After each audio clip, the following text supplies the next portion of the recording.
Bonsoir, mesdames et messieurs, Alexandre Baudouin et François Trépanier qui vous souhaitent la bienvenue à cette autre édition de Sport Express. Salut François. Salut Alex. Écoute, es-tu en mode Jeux olympiques de Pyeongchang? Oui, écoute, les gens savent qu'on enregistre le lundi. J'étais en mode Michael Kingsbury ce matin. Quelle descente incroyable, hein? Écoute, c'est assez extraordinaire. Belle médaille quand même. Ah oui. Belle médaille, on va se le C'est dire. une belle couleur. Ouais, médaille d'or. Hein? Médaille d'or, ben oui. Lui, il avait de la pression, pas à peu près. Hein? Ah oui. Je vais te dire, depuis les 4 dernières années, ça s'était joué quand même serré entre Alexandre Bilodeau et lui il y a 4 ans. Et tu as vu ce qu'il a dit en entrevue? Non, j'ai pas vu ça. C'est « Je suis le seul de l'histoire des boss à avoir tout remporté. Ah, OK. » Alors, je pense qu'il s'est fait plaisir Quand même très humble, le jeune homme. en disant ça. Oui, donc les 2 prochaines semaines, Pyeongchang, et Ouais. non pas Pyongyang. Non, Pyongyang. C'est un petit peu plus haut en haut, mais Ouais, en c'est effet. pas la même Corée. Mais écoute, les Québécois ont bien performé, hein? Max Parot, Justine Dufour-Lapointe. Non, ça va bien, jusqu'à honnêtement. maintenant. Là, ça risque d'être un beau 2 semaines. Ouais. Il veut nous couper, pourquoi? Ouais, parce qu'il veut qu'on parle de NASCAR à la fin. Oui, Bien ça, sûr. c'est une autre affaire. Puis moi, j'en parlerai pas. Je m'en vais à Toulouse, au Mexique, parce que j'ai pas envie d'en parler. Oh, J'ai pas envie d'en parler du tout. Hey, belle émission cette semaine. Oui, écoute, on va parler de fit pompier. Exactement. Comment on appelle ça? Firefit. Firefit. On va parler de bien sûr. Firefit avec Claude Bélanger, le Ouais. champion du monde. Et on parle de football avec une équipe où tu es déjà allé comme un waterboy, toi. Écoute, j'ai mangé des tenais à le bonbons. dire, ouais. J'ai mangé des bonbons sur les lignes Candy de Boy côté. également. C'était bien quand même, j'ai adoré. Non, les cavaliers du Collège Champlain à Saint-Lambert, Oui, mon cher, avec avec Sean Sean May, May, un ancien de la l'entraîneur en Ligue chef. canadienne, Exactement. entre autres. Et Seth Atoa-Poma, qui est le coordonnateur défensif. Oui. Donc, belle émission. On s'arrête 5 secondes et au retour, la première partie de l'entrevue avec Claude Bélanger.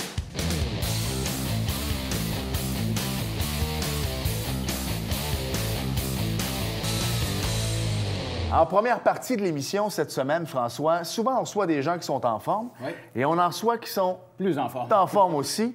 Et on va parler de Firefit. Oui. Les gens peut-être à la maison se disent Firefit, j'ai déjà entendu ça. Avec notre prochain invité, on va éclaircir le tout. Claude Bélanger est avec nous. Salut Claude. Bonjour, Claude. bonjour. Merci d'avoir accepté l'invitation. Ça fait plaisir. D'abord, le Firefit, on voit des images présentement. C'est les compétitions de pompiers, en fait. hein? Exactement, exactement. Ça représente un peu qu'est-ce qu'on pourrait avoir à vivre durant notre métier. Là. On commence en bas d'une tour avec un boyau sur les épaules pour monter la tour, équivalent de 5 étages. OK. Par la suite, on doit hisser une corde avec un autre boyau roulé de 45 livres qu'on doit déposer dans un panier en haut. Puis après ça, descendre marche par marche, c'est les 60 marches. Sinon, c'est 2 secondes de pénalité par marche. Wow. 2 secondes par marche. Oui, exact. OK, fait que Sauter, ça peut aller c'est ça. vite, là. Oui, c'est ça. Fait qu'il faut qu'on descende sans sauter de marche. Sinon, ça peut... tu sais, 2 secondes, c'est peut-être pas beaucoup, mais à la fin, là, tous les temps sont classés, sont proches. Fait que ça peut perdre un titre assez rapidement. Là, fait que faut faire attention. Parce que là, toi, t'es pompier dans la vie de tous les jours. Le Ouais. Firefit, c'est un passe-temps. Exactement, c'est- OK. exactement. Au lieu de jouer au hockey, au golf ou à la chasse, je fais des firefit. Est-ce qu'il y a plusieurs compétitions là-dessus? Écoute, moi, je n'ai déjà entendu parler, mais je Oui, connais pas le... bien, à chaque année, ça commence... bien là, cette année, je vais commencer à Indianapolis, OK. au mois d'avril, fin avril, sur le parcours américain. C'est ça, c'est comme un circuit. Là. Exactement, OK. exactement. La tour, elle, est sur une remorque de vente. OK. Fait qu'elle fait le tour, tu as 2 divisions américaines et canadiennes, puis tu en as en Europe maintenant. Mais comme au Canada, ils partent en mai, dans l'Ouest, ils font le tour du Canada, puis ils refinissent où, dépendant ce qui est le championnat national. Puis aux États-Unis, c'est la même affaire, sauf que la saison part plutôt un peu, on a des températures un peu plus clémentes. Ça a commencé comment, cette passion-là? D'abord, pompier, j'imagine, quand tu étais petit cul, comme à peu près tout le monde, ouais. Exactement, ouais, ça c'est sûr que pompier. Mais moi, mon frère, je suis originaire du Bas-Saint-Laurent. Puis mon frère était pompier temps partiel dans mon village. Donc, puis une idée folle qui a décidé d'aller essayer les compétitions de pompiers en 2001. Fait que par la suite, moi, j'ai commencé à suivre régionalement, au Québec, Canada. Puis j'ai poigné la piqûre. Après ça, ben, là, j'ai connu bien des pompiers de service temps plein. Fait que là, ça me donne encore plus la piqûre de devenir pompier. Puis en 2005, j'ai commencé à faire des compétitions, là, à l'époque pour mon service à temps partiel. Ouais. Puis ça fait depuis 2005 que j'en fais. J'ai pas, Là, on parle de combien de compétitions en une année que tu peux faire? Hein? ça dépend toujours où sont les compétitions. L'an passé, je n'ai fait environ 6-7 compétitions, tout dépendamment. Là, c'est sûr que ça donne des fois des congés ou pas de congés. Si je travaille, je peux pas y aller. C'est ça, c'est de concorder l'horaire de Ouais, travail exactement, avec les exactement. compétitions. On va mettre une chose au clair. Un pompier, ça travaille jamais, tu le sais. Ah non, c'est... Mais non, mais sérieusement, le fait d'être rendu au thé, parce que quand je t'ai appelé, puis on reçoit Claude Bélanger, on a fait nos recherches. On l'a pas Là, dit, mais puis, c'est ça, puis au début, tu dis, il doit être champion régional. Après ça, non. Il doit être champion provincial, non plus. Il doit être champion canadien, non. Des États-Unis, non plus, non. Dans le fond, il est champion du monde. Félicitations. Merci. Ouais. Mais dans une caserne, ça doit bien passer. Là, ton boss, il doit te laisser y aller. C'est quand même... Ben là, je viens d'avoir ma permanence à Longueuil. Mais sinon, j'étais temporaire. C'était assez compliqué d'avoir des congés. Oui, mais il va être à pendant la l'écoute période. son boss à Longueuil. Ouais. Puis, non, mais là, ça va être plus facile. Ça va être plus accommodant pour moi là, en étant permanent là, pour les compétitions. Fait que c'est sûr. Mais c'est ça. Il fallait que je concilie l'horaire avec les compétitions, là, souvent. Parle-nous de l'entraînement. C'est combien d'heures d'entraînement par semaine? Ouf. Ça dépend du temps. Ça dépend du temps, mais 10-15 heures d'entraînement par semaine. Là. Puis c'est vraiment les... Tu sais, écoute, c'est 5 étages, c'est les boyaux, c'est là où il faut être en forme. Tu sais, ça s'appelle Firefit, mais c'est un peu un style de CrossFit aussi, là. Oui et non. CrossFit, je ne m'entraîne pas pour le CrossFit, puis tu sais, je dénigre pas le sport totalement. Sauf que je pense que c'est plus long comme espace de temps. Moi, ça dure 1 minute et demie. Après 1 minute et demie, c'est all out, mais c'est 1 minute et demie. CrossFit, peut-être, tu vas plus aller chercher du 80 sur 7-8 minutes. OK. Mais c'est un sport d'intensité à court terme. Là. Fait que c'est très demandant. Ouais. Parle-nous tes titres de champion du monde. Là. Ça fait 2 ans en ligne avec ta partenaire. Tu disais que ta partenaire est de l'Ontario, que tu réussis à gagner le championnat du monde. Où ça s'est passé? Comment ça s'est passé pour toi, l'expérience? La première année, ça a été à Alabama, Montgomery, Alabama, en championnat du monde 2016. Elle m'a demandé si on pouvait faire, dans le fond, c'est l'épreuve qu'on fait individuellement, mais on la fait en équipe de 2. Fait qu'on sépare le parcours en 2. Puis, elle m'a demandé si je voulais le faire avec. Là. Elle est quand même la meilleure pompière au monde, individuelle. Wow, OK. Fait que, tu sais, c'est une fleur qu'elle me le demande. Fait que là, depuis 2016... en 2016, on a battu le record pour la première fois, que c'est elle qui le détenait avec son ancien partenaire. OK. Puis, on était champion du monde. Pas de pression pour toi, hein, quand... Non, mais tu sais, on était conscient qu'on était capable... Tu savais dans quoi tu t'embarquais. Oui, c'est ça, exactement.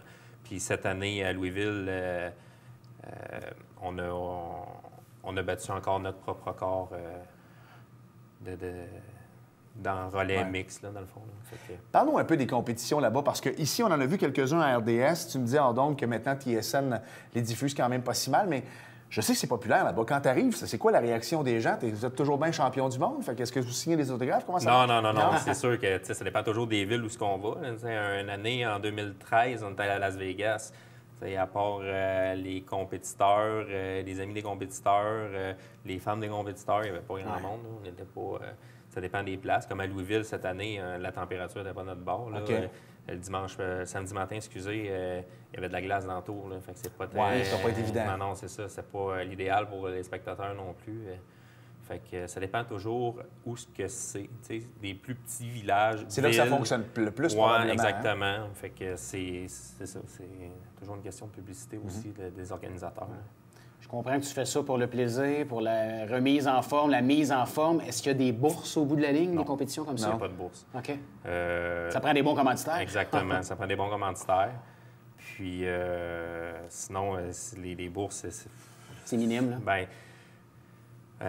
tu peux gagner des équipements. Là, sinon, c'est 10 $ à dépenser à la roulotte de T-shirt l'événement. Wow! C'est ça. C'est pas la... On fait pas ça pour l'argent. Mais tu le fais pour toi-même, le dépassement. Écoute, c'est 1 minute et demie de dur labeur, on va s'entendre. Puis j'imagine, c'est un peu... Je sais pas si tu as déjà eu à sauver des... tu as déjà eu des feux, mais je sais pas si tu as déjà eu à sauver des vies, puis ça a été une extrémiste. Mais en même temps, c'est un peu ça, c'est l'adrénaline, en réalité. Exactement. C'est l'adaptation aussi. C'est comment réagir après un effort physique. Oui, c'est toujours le même parcours, mais... tu peux faire des erreurs aussi, mais il faut que tu te rattrapes. Puis il ne faut pas que tu te laisses ton erreur t'envahir non plus, là, parce que ça peut coûter des secondes puis un podium, comme je disais. Même si on ne le fait pas pour l'argent, on le fait un peu pour le dépassement de soi. Mais j'ouvre une parenthèse. Tu le disais, tu le fais pour les secondes. Ça peut t'amener dans ta propre vie également, parce que dans le fond, tu dis, il ne faut pas que je manque la marche, parce que ça peut me coûter le championnat du monde. En même temps, dans la vraie vie, tu ne peux pas manquer ta marche, parce que ça peut coûter la vie de quelqu'un aussi. Exactement. C'est similaire. Est-ce que tu te rends compte que la pratique de ton sport comme ça, tu l'amènes dans ton travail également? Est-ce que des fois, tu vas être sur une situation pendant un feu où que tu dis, ben, écoute, je suis tellement allé vite dans ma compétition, j'ai fait ça, je vais faire la même chose. Bien, c'est sûr que durant l'intervention, oui, on a un coup à donner, peu importe, mais c'est pas 1 minute et demie. Après ça, on a des ambulanciers. C'est plus long. Non, exactement. Il faut qu'on sache gérer un peu plus notre énergie. Mais honnêtement, c'est, comment je dirais ça, c'est sûr qu'en compétition, j'ai toujours le minding de me dépasser, puis même si ça fait mal, je continue. Fait que, tu sais, je remets ça un peu sur mon travail. Si j'ai un peu plus à donner, je vais donner un peu plus tout le temps. Qu'est-ce qui s'en vient pour toi, 2018? C'est une grosse année. Tu disais le championnat du monde, c'est en Californie, c'est ça? Oui, Sacramento, Californie. Des endroits pires que ça dans la vie. Oui, c'est ça. Mais là, au moins, je pense pas qu'il va y avoir de la glace. Non, ça devrait être pas pire. Oui, c'est ça, comme à Louisville. Fin avril, j'ai une compétition à Indianapolis. Mi-mai, peut-être Floride aussi. Après ça, ça va aller au mois de juillet en Ontario. Ça débute en Ontario. Championnat canadien, septembre à Calgary. Puis championnat du monde à Sacramento, en Californie, au mois d'octobre. Dernière question, on n'a pas parlé.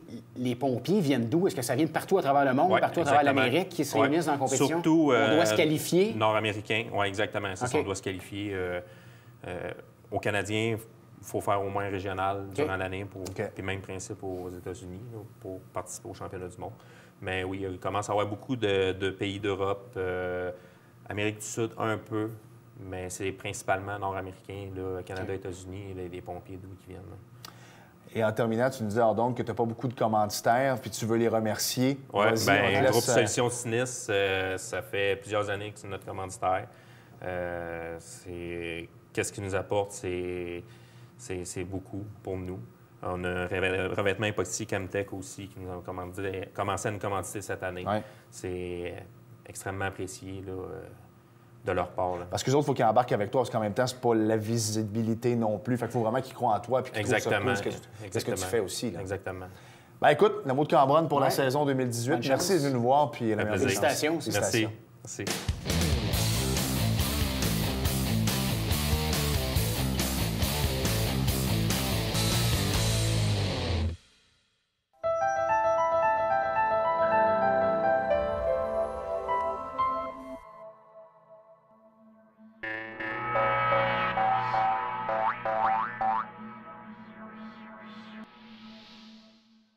La télévision du Haut-Richelieu, c'est pas juste une télévision locale, c'est une télévision axée sur tes passions. T'es un passionné de sport, tu joues, tu coaches. Sport Express, c'est ta référence ici, chez toi. Tu t'impliques dans ton quartier, t'es un passionné d'art, de culture, de politique. ericlatour.com, c'est la meilleure façon de rester branché dans ta communauté. Puis t'aimes ça jouer au bingo? Ben, le dimanche matin, 9h30, 4000 $ en prix t'attendent. La télévision du Haut-Richelieu, c'est ta télévision.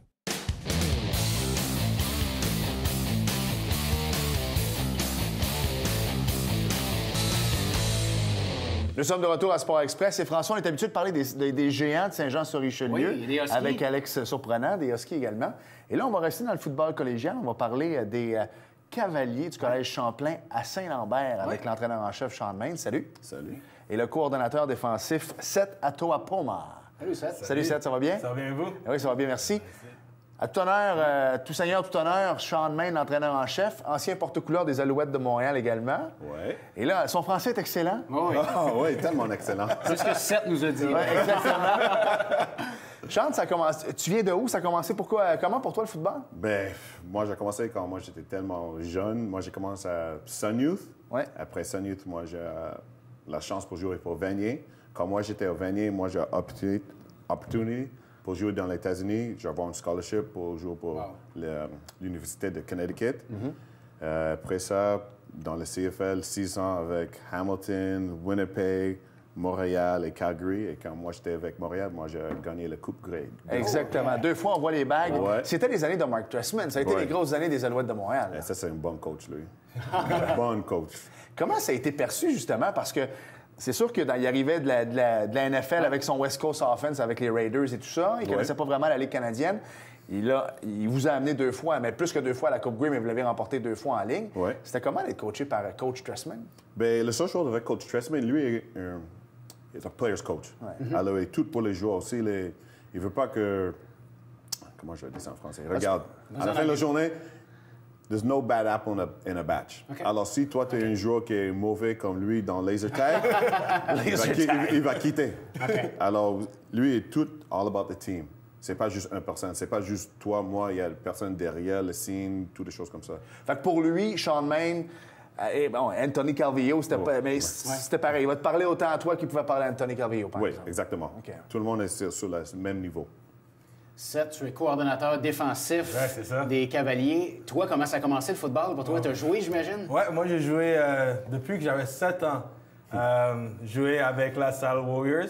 Après ça, on a déménagé, je suis allé jouer avec les Mustangs de North Shore. Vraiment, on a gagné aussi le provincial avec eux. Après ça, j'ai joué pour Champlain de Lennoxville en Division 1. Après eux, je suis allé jouer pour McGill et Redmonds. 3 ans pour eux. Après ça, j'ai commencé à faire le coaching avec une équipe secondaire. Après ça, après cette année-là, on a perdu, mais après cette année, je suis allé voir Sean. On s'est parlé, puis on est comme meilleurs amis maintenant. Non, ça c'est pas... Non. Je veux qu'on mette quelque chose au clair, puis j'en parle souvent avec Alex au niveau des géants. Moi, il y a quelque chose qui ne me rentre pas dans la tête, les boys. Vous préparez les gars à la Ligue canadienne. En fait, universitaire. Vous avez combien d'essais d'abord? C'est 4 essais? 4 essais, ouais. Pourquoi? Je comprends pas comment ça se fait que la Ligue canadienne de football, les 3 essais. Universitaire, c'est 4 essais. Vous êtes 4 essais. Il y a quelque chose que j'ai pas compris. Pour vrai, pour moi, je pense que ça, c'est un problème. Moi, je veux qu'ils changent ça, mais tout le monde pense que moi, je suis fou quand moi, je dis ça. Parce que, regarde, c'est pas juste ça. Quand tu joues à l'université, aussi, tu joues avec un verge. Ouais. Mais on joue pas avec un verge, alors... Are we preparing the players for university? Non, c'est ça. Tu ne prépares pas vraiment pour... Exactement. Moi, je dis ça tout le temps. Mais tout le monde pense que moi, je suis fou. Moi, je suis pas. Tu as joué du collège, du gros collège américain avec UConn. Oui. Comment tu trouves notre foot au Québec? C'est bien, ça s'en vient... Tu sais le film Rudy? Oui. Tu sais quand lui sort pour le premier match et regarde partout comme ça? Pour moi, mon premier match, c'était la même chose pour moi. Moi, je sors, mais je suis comme 40,000. Moi, je suis comme... c'est pas comme Vanier avec 500. C'est vraiment T'as compris, c'est pas la même chose. Mais, comme moi, je dis que de l'université aux États-Unis puis ici, vraiment, on commence au Québec, on commence à être comme là-bas, parce qu'il va recruter beaucoup de gars du Québec pour aller jouer là-bas. De plus en plus, parce qu'avec les Géants, il y a un gars de Syracuse qui est venu voir un joueur pas loin ici. Tu as joué pour McGill, Laurent Duvernay-Tardif maintenant. Il commence à avoir... Il commence à avoir des bons... c'est ça. Parlez-nous un peu, entraîneur en chef. Un coup que ta carrière s'est terminée, tu t'es en allé vers le coaching. Est-ce que ça a été comme instantané? Tu t'es dit, moi, je vais devenir coach? Parce que je pense aussi que tu étais entraîneur physique, hein, c'est ça? Oui, bien, quand moi, j'ai fini de jouer au foot dans le CFL, ça, c'est la première chose. Quand moi, je retourne, moi, je dis, damn, qu'est-ce que moi, je fais maintenant? Mais moi, j'ai une passion pour être un coach et moi, j'aime le football, toutes les choses comme ça. Alors, quand moi, j'ai fini, moi, j'ai commencé à Vanier. J'ai juste été le coach de la ligne défensive. J'aimais ça, j'aime passing on my knowledge and experience à les jeunes, toutes des choses comme ça. Et après ça, just snowball. Ça a déboulé. Oui, exactement. Après Vanier, moi, j'étais au CCL et maintenant Champlain. Et quand Seb a parti, il a dit, « Hey, Sean, je pense que toi, tu peux être un bon chef. » Je suis pas sûr avec ça. Il dit, « Oui. » Et maintenant, je suis ici. Mais tu sembles aimer ce que tu fais comme coach. Est-ce que tu aurais des aspirations de peut-être monter peut-être au niveau universitaire, puis aggraver les échelons pour monter comme coach? Oui et non. OK. Bien, si on parle de la paye, moi, je vais dire oui. Mais pour maintenant, moi, j'aime qu'est-ce que je fais. Okay. Parce qu'en même temps, tu as joué au niveau professionnel, donc tu sais qu'est-ce que ça prend au niveau des coachs, les heures et tout ça. Tu sais dans quoi tu t'embarquerais en même temps. Oui. Et ça, c'est la première chose quand moi j'arrive à Champlain, il faut que moi je change parce que, oui, on est Détroit, mais on a des joueurs qui pensent qu'on est Détroit, alors, OK, on n'a besoin pas d'aller à l'entraînement, toutes les choses comme ça. Alors, avec moi, Seth et le reste de la coaching staff, on a changé tout. OK. On a changé tout. Seth, parle-nous-en, ça ressemble à quoi un horaire pour un joueur de football collégial qui joue avec vous? Là? C'est des pratiques presque à tous les jours, c'est de l'entraînement beaucoup, les matchs? Oui, c'est pratique. Nous, parce qu'on est à Détroit, c'est vraiment que tu es un étudiant avant que tu es un joueur de foot. Nous, on pratique juste 3 fois par semaine. Tu es un étudiant athlète, ouais, mais c'est ça. plus étudiant. Plus étudiant qu'athlète. Nous, on veut vraiment dire ça parce que quand le foot, c'est le fun, mais après le foot, tu sais, quelque chose peut toujours arriver. Pour ça, c'est le premier. Le lundi, nous, on a notre study hall. Okay. Après, study hard dans le yoga pour les gars, parce qu'on doit être flexé pour les gars aussi. Après ça... Il semble de mon chant de faire du yoga. Je veux des photos. Vidéo encore mieux. C'est toi qui parles avec Normand? Mais ouais, après ça, mardi, on aurait meeting à 5h30. Ouais. Après, de 5h30 à 6h30, ils commencent à s'habiller.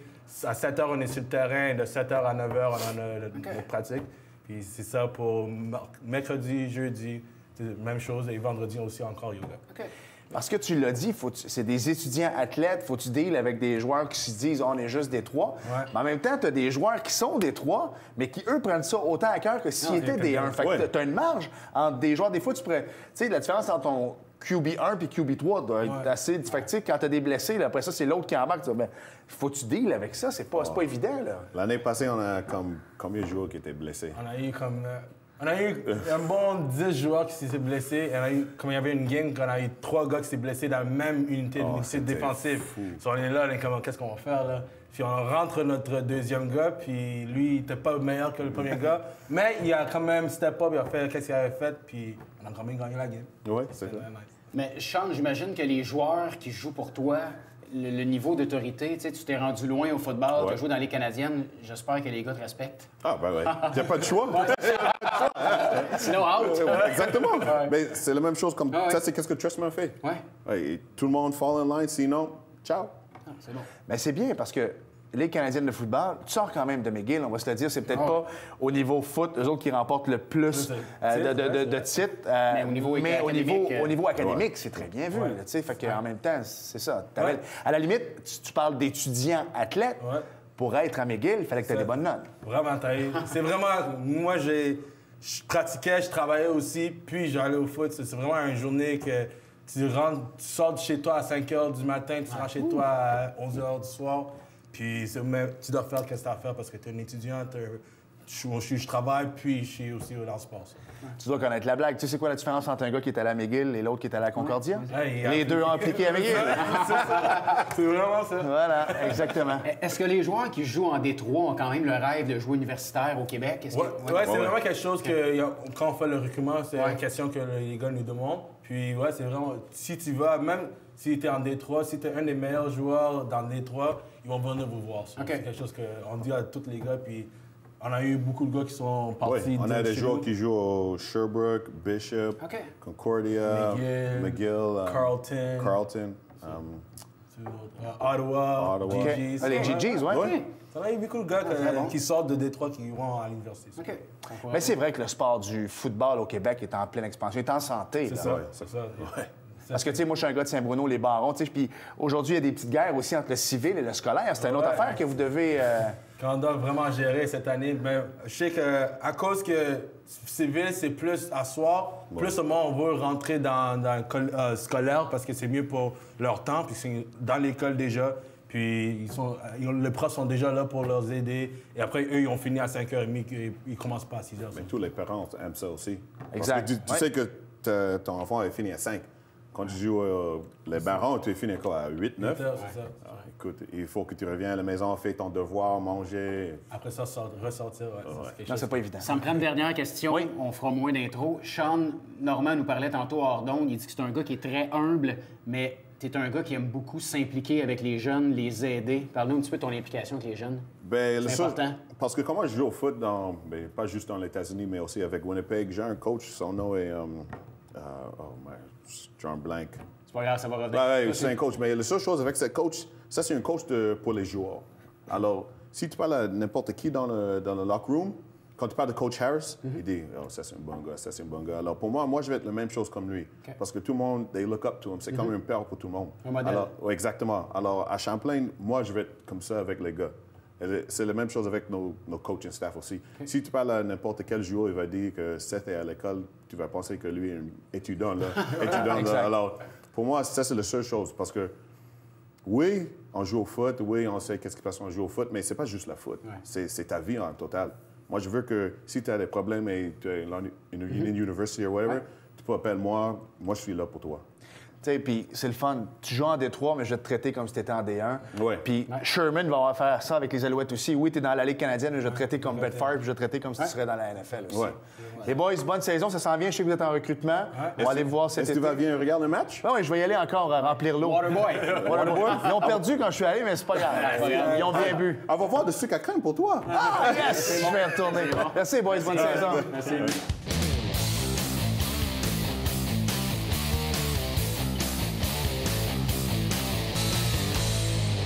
Et François, avec l'entrevue de Claude en début d'émission, s'il y a des commanditaires qui veulent se manifester, on voit l'adresse au bas ici. Donc, oui. Adresse, numéro de téléphone, si vous voulez commanditer Claude, c'est le moyen de le rejoindre et on s'entend. Il y en a besoin et c'est pour une bonne cause, on s'entend. T'as tout compris.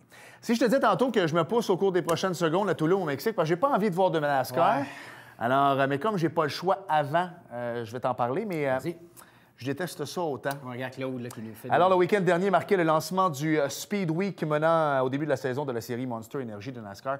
Hey, je fais une aparté, il va quand même avoir un Québécois en série Xfinity. Ça, c'est comme la division 2, un peu, si tu veux, du NASCAR. Ça, c'est le fun. Alors, le tout a débuté avec la séance de qualification présentée dimanche. Tu peux faire une sieste pendant que t'en parles? Oui, c'est le remplaçant de Dale Earnhardt Jr. au volant de la Camaro ZL1 numéro 88 de Hendricks Motorsports. Alex Bowman, bien connu dans sa famille, qui s'est mérité la pole position du Daytona 500. Il a complété son tour de l'ovale de 2,5 000 en 46 secondes. Wow. Pour écoute, ça, c'est quand même pas mal. Une vitesse moyenne de 313 km/h. Il prendra le départ aux côtés de Denny Hamlin, qui, lui, s'est qualifié deuxième. Oui. Donc, prochaine course, dimanche, le 18 février. Le fameux. C'est le Daytona 500. Est-ce que je vais l'écouter? Non. Moi non plus. Mais les autres vont l'écouter. Je le répète. Ici, moi, tu vires à gauche pendant 6 heures. Ouais. Tu as le temps de te lever, tu as le temps de prendre l'avion, t'en aller à Toulouse, t'ouvrir la première et de revenir par la suite. De prendre un margarita, d'ouvrir la télévision. Ils sont probablement sur un drapeau rouge, ils sont rendus au 3e tour. Il s'est absolument rien passé. Mais j'aime ça quand même. Merci François. Merci Alex. Merci à vous d'avoir été là. Merci à nos invités. Et on se reparle la semaine prochaine. Bye bye. Salut.